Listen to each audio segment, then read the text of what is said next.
For thousands of people in Wales, the first week in August is the time to dig out your tent or kit out your caravan, making sure you've got your instruments and choir words, and go to Europe's largest cultural festival, the National Eisteddfod. But this year, instead of being in the usual field, there was a bit of a twist. It was actually in the middle of Cardiff. Here's my friend and co-Cardiff Blues choir member Miranda to explain more. Normally you pitch up to a field. Well, it was a field 3 months previously. You pitch up and there's Wi-Fi and there's running water and there's electricity. And you paid to go in, of course? Yes, it's usually about 15 or 20 quid for a single adult to go in. But that's quite a lot if you don't know what to expect. But this year, it was a completely new experiment. They did it in Cardiff Bay, so there are no fences. None of it is fenced off, so you don't have to pay to see anything.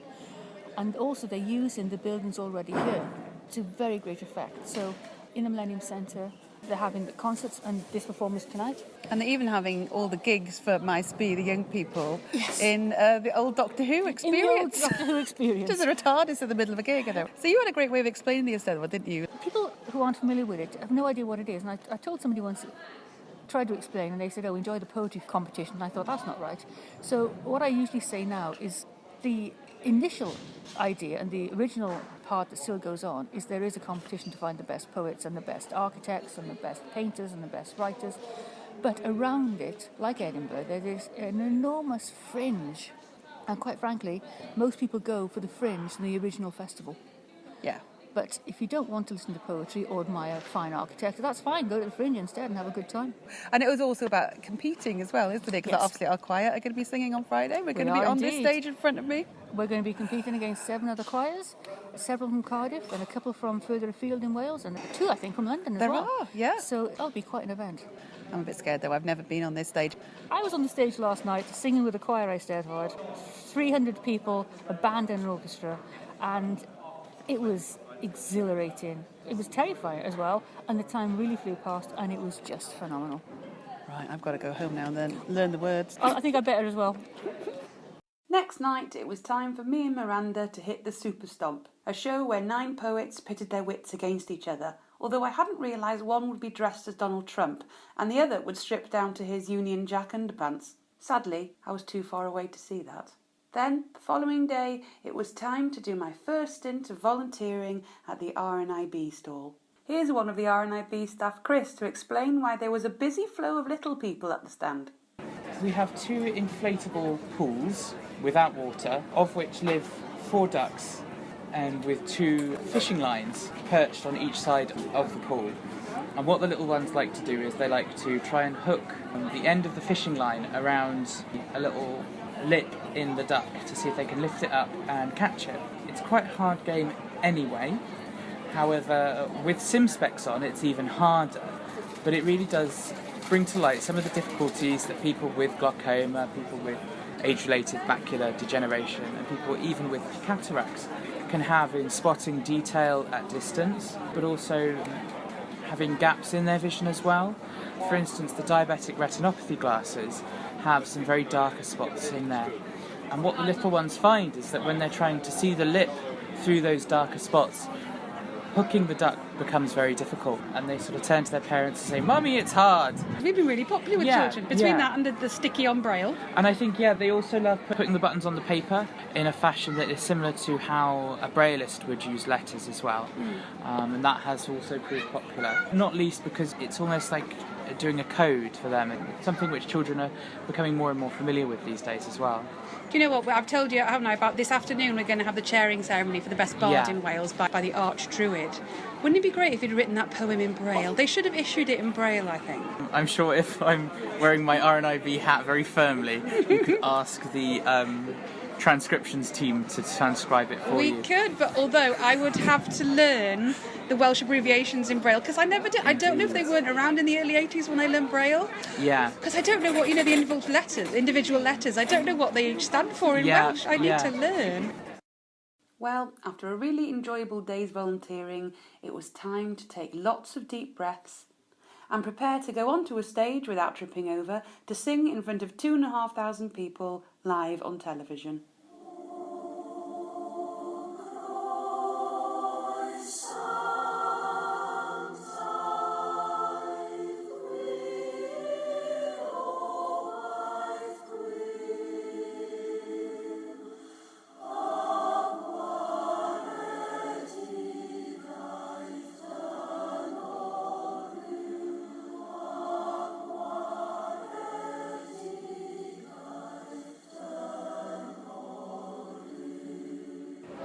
Well, the performance is over. I didn't trip over walking onto the stage, didn't come in at the wrong point, did clap in the wrong place, but very quietly, so hopefully it went okay. And my mum, who's a music teacher, Mum, what did you think of us? I thought it was an excellent, very polished performance, varied programme, and it's a strong competition because 8 choirs, and that core D is very difficult to beat. I loved the final one, Let the Rivers Run, Carly Simon. It's a lot of movement, a lot of joy, and it was fantastic. So, and that had drums, didn't it? And drums, a bit of pizzazz. Yes, yeah. It had a wonderful reception, at the end from the audience. So well done. Right, we're going for a pint now. That's what you do in the Eisteddfod. Well done, Cor Glacion. Thank you very much. There's a good band on now from the 90s. I'm going to go and see Diffiniad.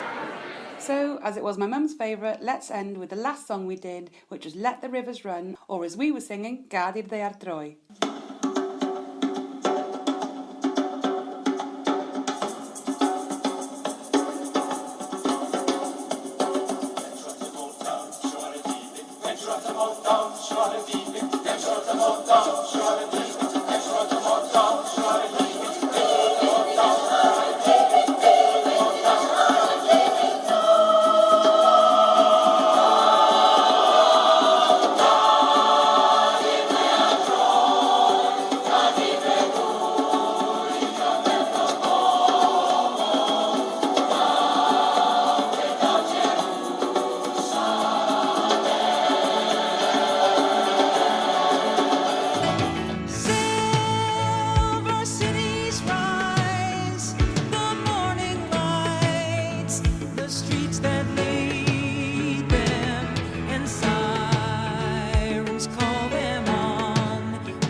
Let the River Run by Carly Simon, and before that Ffion Miles, member of Cor y Glacion, the blues choir, at the National Eisteddfod 2018.